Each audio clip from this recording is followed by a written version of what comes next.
I wanted to give you 4 specific examples that I'm going to cover at the end about how a product called Silk tripled their sales by doing one thing, how an artist named Jeff Koons went from being a nobody to making a whole bunch of money and having a lot of impact, to how Frank Gehry redefined what it meant to be an architect, and one of my biggest failures as a marketer in the last few years, a record label I started that had a CD called Sauce. But before I can do that, I got to tell you about sliced bread and a guy named Otto Rohwedder.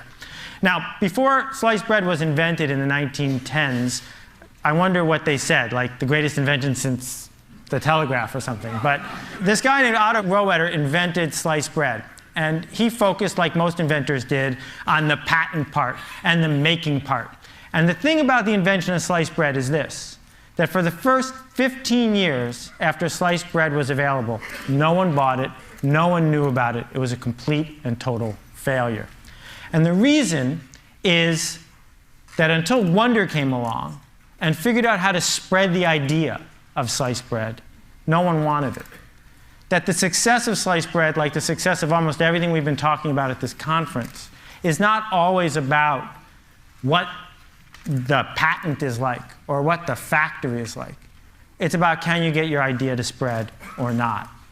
And I think that the way you're going to get what you want or cause the change that you want to change to happen is you're going to figure out a way to get your ideas to spread. And it doesn't matter to me whether you're running a coffee shop or you're an intellectual or you're in business or flying hot air balloons. I think that all this stuff applies to everybody regardless of what we do. That what we are living in is a century of idea diffusion. That people who can spread ideas, regardless of what those ideas are, win. And when I talk about it, I usually pick business because they make the best pictures that you can put in your presentation and because it's the easiest sort of way to keep score. But I want you to forgive me when I use these examples because I'm talking about anything that you decide to spend your time to do. At the heart of spreading ideas is TV and stuff like TV. TV and mass media made it really easy to spread ideas in a certain way. I call it the TV industrial complex. And the way the TV industrial complex works is you buy some ads, interrupt some people, that gets you distribution. You use the distribution you get to sell more products. You take the profit from that to buy more ads. And it goes around and around and around the same way the military industrial complex worked a long time ago. That model of, and we heard it yesterday, if we could only get on the homepage of Google, if we could only figure out how to get promoted there, if we could only figure out how to grab that person by the throat and tell them about what we want to do, if we could do that, then everyone would pay attention, we would win. Well, this TV industrial complex informed my entire childhood and probably yours. I mean, all of these products succeeded because someone figured out how to touch people in a way that they weren't expecting, in a way they didn't necessarily want, with an ad over and over and over again until they bought it. And the thing that's happened is they canceled the TV industrial complex. That just over the last few years, what anybody who markets anything has discovered is it's not working the way that it used to. This picture is really fuzzy. I apologize. I had a bad cold when I took it. But the product in the blue box in the center is my poster child. Right? I go to the deli. I'm sick. I need to buy some medicine. The brand manager for that blue product spent $100 million trying to interrupt me in 1 year. $100 million interrupting me with TV commercials and magazine ads and spam and coupons and shelving allowances and spiffs. Also, I could ignore every single message. And I ignored every message because I don't have a pain reliever problem. I buy the stuff in the yellow box I always have. And I'm not going to invest a minute of my time to solve her problem because I don't care. Here's a magazine called Hydrate. It's 180 pages about water. Right? Articles about water, ads about water. Imagine what the world was like 40 years ago when it was the Saturday Evening Post and Time and Newsweek. Now there are magazines about water. New product from Coke Japan, water salad. Okay? Coke Japan comes out with a new product every 3 weeks because they have no idea what's going to work and what's not. This, I couldn't have written this better myself. It came out 4 days ago. I circled the important parts so you can see them here. They've come out, Arby's is going to spend $85 million promoting an oven mitt with the voice of Tom Arnold, hoping that will get people to go to Arby's and buy a roast beef sandwich. Now, I want you to try to imagine what could possibly be in an animated TV commercial featuring Tom Arnold that would get you to get in your car, drive across town, and buy a roast beef sandwich. You know, this is Copernicus, and he was right when he's talking to anyone who needs to hear your idea. The world revolves around me. Me, my favorite person, me. I don't want to get email from anybody. I want to get me-mail. So consumers, and I don't just mean people who buy stuff at the Safeway. I mean people at the Defense Department who might buy something, or people at, you know, the New Yorker who might print your article. Consumers don't care about you at all. They just don't care. Part of the reason is they got way more choices than they used to and way less time.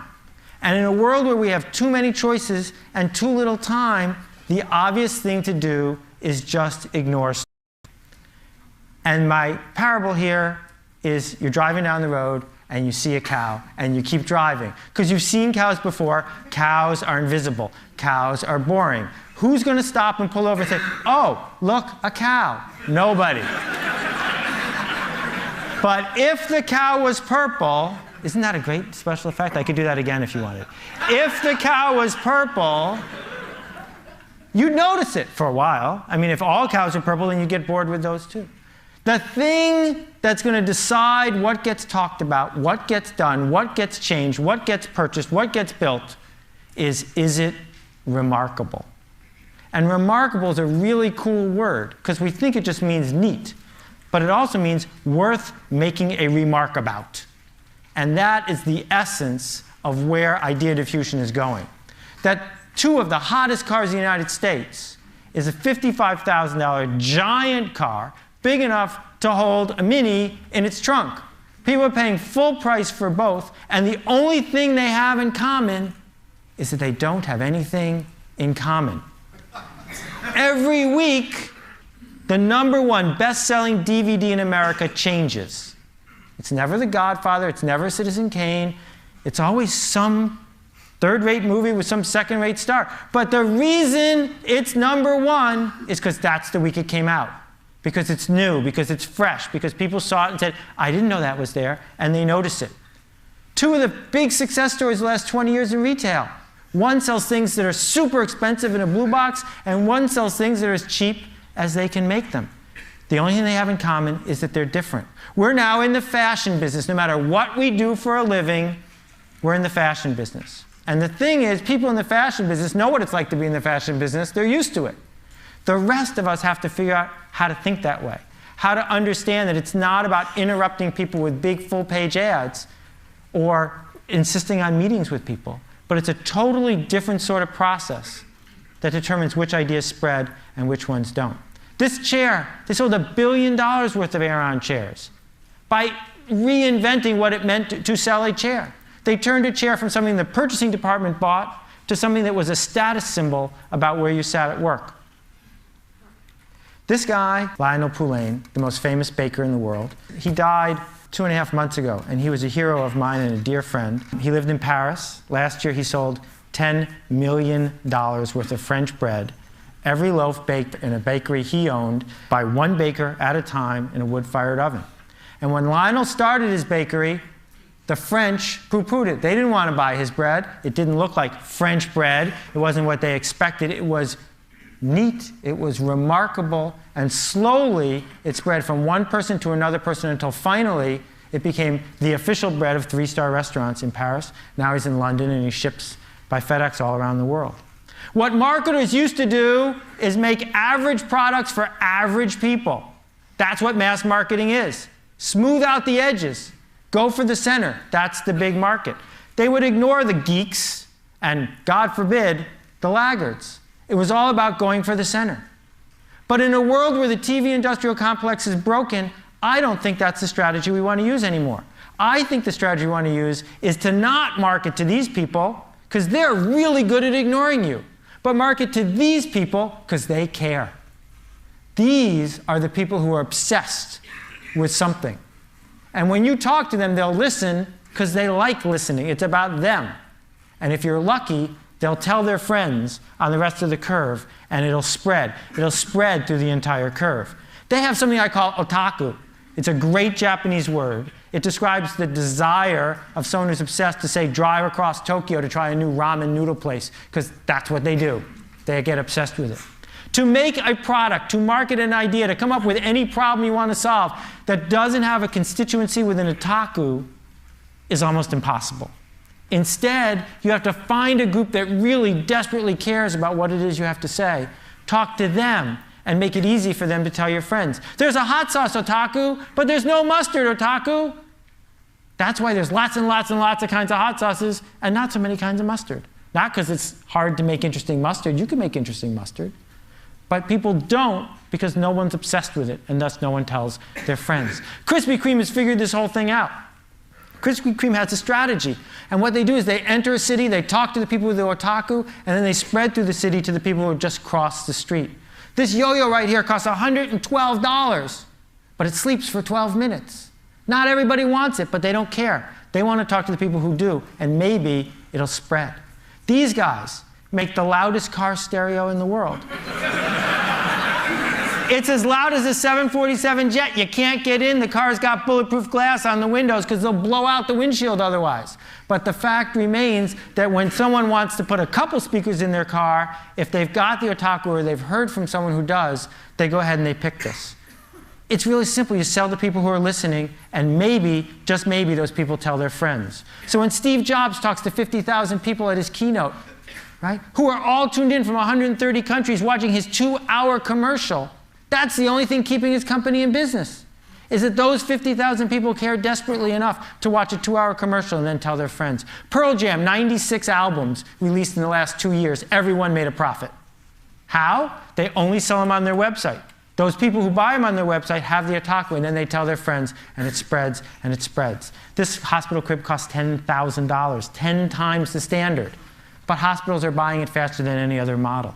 Hard candy nail polish doesn't appeal to everybody, but to the people who love it, they talk about it like crazy.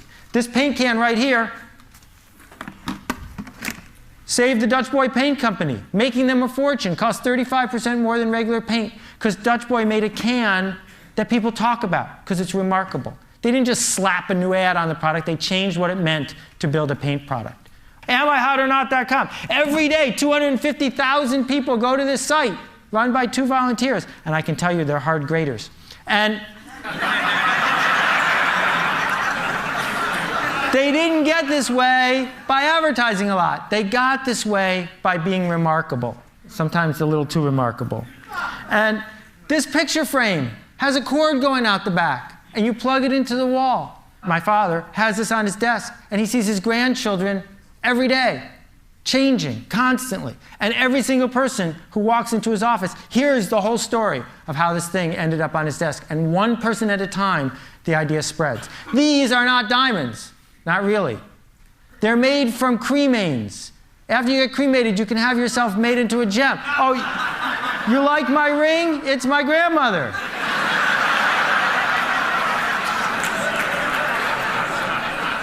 Fastest growing business in the whole mortuary industry.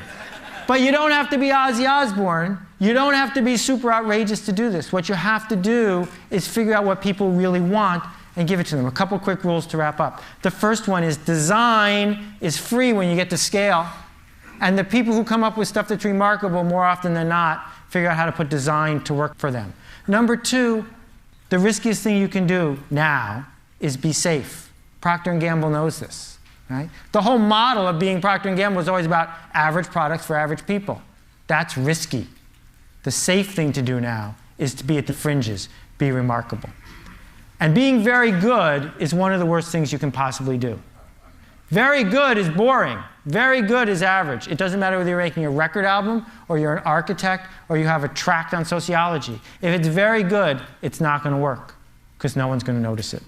So, my 3 stories. Silk put a product that does not need to be in the refrigerated section next to the milk in the refrigerated section. Sales tripled.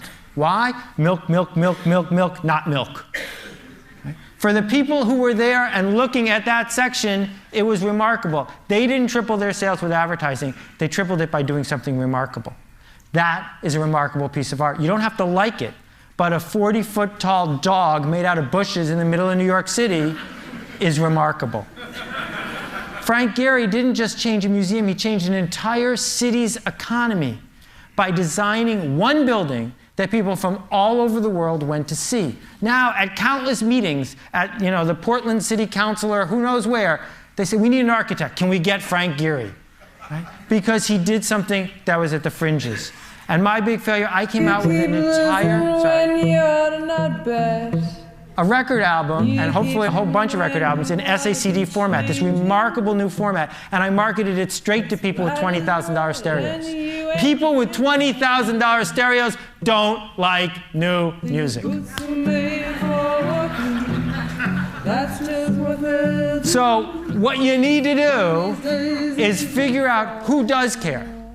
Who is going to raise their hand and say, I want to hear what you're doing next, and sell something to them. The last example I want to give you, this is a map of Soap Lake, Washington. As you can see, if that's nowhere, it's in the middle of it.